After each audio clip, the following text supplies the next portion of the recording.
नमस्कार. मी भूपेश विजय कोळी, सर्व शेतकरी बांधवांचं सर्व आणि अदामा इंडिया प्रायव्हेट लिमिटेड कंपनीतला एक छोटासा ॲम्बॅसेडर. आज मी टोमॅटोच्या प्लॉटमध्ये आहे. साधारणपणे 20-1 दिवसाचा प्लॉट आहे. या प्लॉटमध्ये बऱ्यापैकी सुकवा आहे.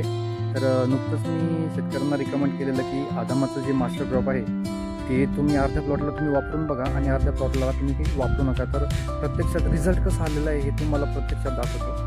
आता या ठिकाणी आपण मास्टर क्रॉप दिलेलं नाही आहे.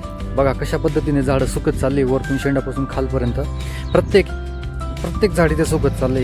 काही झाडं सुकली आहेत, त्यांची रेजिस्टन्स पॉवर जास्त असेल, पण मग तुम्ही बघू शकता आता त्या ठिकाणी आपण मास्टर क्रॉप दिलेलं आहे तिकडच्या आणि काही सारे आपण दिलेलं नाही आहे. तर त्याच्यातला कंपॅरिझन बघा, दोघांमधला फरक बघा.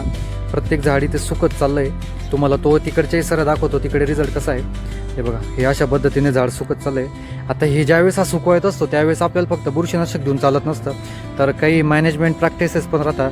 त्या ठिकाणी नायट्रोजनयुक्त असलेले खतं तुम्हाला तिथे टाळावे लागतील, कारण की ही बुरशी साधारणपणे नायट्रोजननी खूप जोरात पसरत राहते.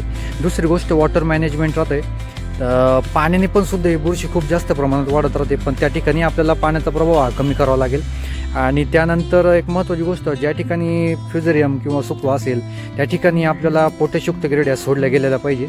आता बघा या ठिकाणी आपण मास्टर क्रॉप दिलेलं आहे. तिथले झाडं बघा कसे एकदम स्पष्ट आणि कसे ग्रीनरी आलेली आहे. एक सुद्धा झाडं जंपिंग नाही, बघू शकता तुम्ही. पूर्णपणे सगळा प्लॉट व्यवस्थित आहे.